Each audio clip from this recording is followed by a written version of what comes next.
Oi gente, tudo bem?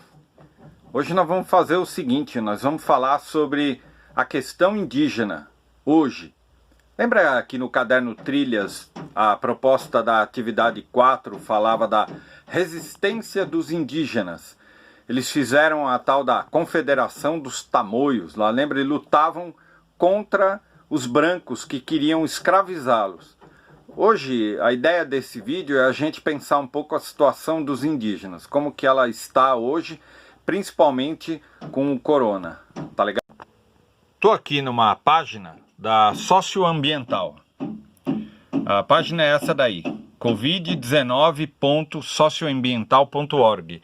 Eles fizeram um documento aqui falando do modo como o corona chegou nas aldeias.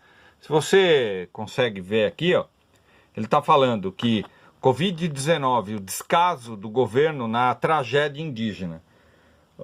A Covid-19 se alastra pelos povos indígenas. Mostramos como o Estado brasileiro, quer dizer, o governo federal, não só foi omisso, não ligou, como ajudou o vírus a se espalhar. Ou seja, o governo brasileiro, além de não ajudar os indígenas, ele ajudou o vírus a se espalhar. 3 casos foram os mais comuns: profissionais de saúde que levaram o vírus para as aldeias, garimpeiros que vão atrás de ouro e outros metais preciosos, e grileiros, que são caras que vão atrás de terra para eles, terra indígena que eles tomam para eles, que aumentaram as invasões durante a pandemia, porque o governo não ligou de fazer com que as pessoas não invadissem as terras indígenas. E os índios que se contaminaram ao buscar o auxílio emergencial na cidade, foram para a cidade e se contaminaram. Aí você vai vendo aqui, ó, ele diz: a primeira notificação da doença foi em 25 de fevereiro desse ano, né? Um homem de 61 anos viajou à Itália, é o primeiro caso notificado da doença no Brasil. A FUNAI suspende as ações emergenciais, assistenciais, lá em dia 6 de maio. Ela cortou as cestas básicas em terras indígenas, aumentando a violência, a desnutrição e tornando os indígenas mais vulneráveis. A FUNAI é a Fundação Nacional do Índio. Ela é uma organização do governo para ajudar os indígenas. Em 16 de março, um informe técnico de um organismo do governo dizia que os indígenas estavam mais expostos ainda. Já no dia 17, o dia seguinte, a FUNAI restringiu a entrada de brancos, de pessoas comuns, nas terras indígenas. Mas quem invadia as terras indígenas, o governo também não ligou, não. Já no dia 19 de março, o governo elaborou um plano para controlar, né, a entrada de pessoas e fazer com que a infecção não se alastrasse. Só que o governo criou o plano e não cumpriu, né? Aqui você tem a foto de um indígena usando máscara, dizendo: fiquem nas aldeias, é o único jeito de não se contaminar. Isso é do dia 23 de março, e dizendo que o Ministério da Saúde nada fazia com os que estavam contaminados. Esse organismo, o CESAI, ignora a importância da testagem, ou seja, não testa os índios e não tem como saber quem está contaminado e quem não está. No dia 1º de abril, o primeiro indígena com coronavírus foi infectado por um médico enviado pelo governo. A partir daí a coisa complicou. O governo Bolsonaro sancionou uma lei de auxílio emergencial sem políticas para evitar o contágio, ou seja, criou uma situação, mas não garantiu que todo mundo tivesse acesso a esse dinheiro. O CESAI, esse órgão do governo, lá em 3 de abril, nega atendimentos a indígenas que vivem nas cidades, ou seja, só atende o indígena que vive na aldeia. Aquele que teve que ir para a cidade, o governo não atendia. Tem uma foto dramática aqui, ó, enterro coletivo devido à pandemia de coronavírus, né?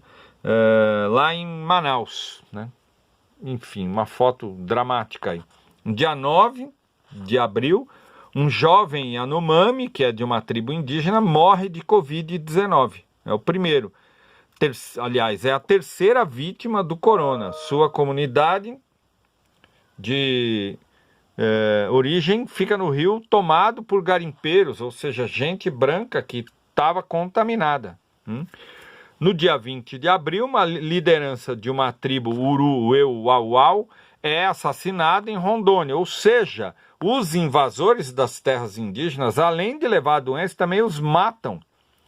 A FUNAI, que é a Fundação Nacional do Índio, permite que não indígenas permaneçam nas terras deles, lá no dia 22 de abril, aumentando a chance de contaminação. Já no dia 24 de abril, casas de apoio à saúde indígena são fonte de contaminação entre os indígenas, ou seja, as casas de apoio que eram para ajudar os indígenas estavam contaminadas com o vírus. Dia 17 de maio, o auxílio emergencial, indígenas são contaminados, ou seja, os caras que vão buscar algum meio de sobrevivência nas cidades através do auxílio acabam se contaminando. Além disso, no dia 31 de maio, o desmatamento em terras indígenas aumenta.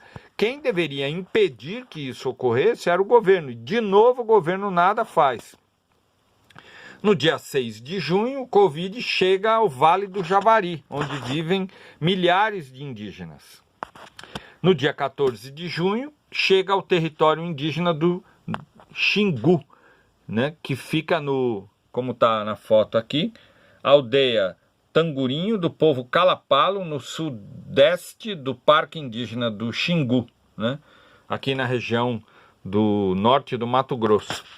Dia 22 de junho, a FUNAI não executa o orçamento para o Covid, ou seja, o governo tem dinheiro e não está dinheiro para gastar com o Covid, né?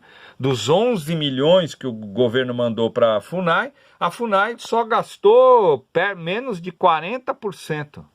Tá vendo? Que horror! No dia 26 de junho, com o garimpo, o Covid chega nos Iequauná, né, que é uma tribo também lá da região norte do país. Ou seja, o governo nada faz e, de novo, os indígenas é que sofrem.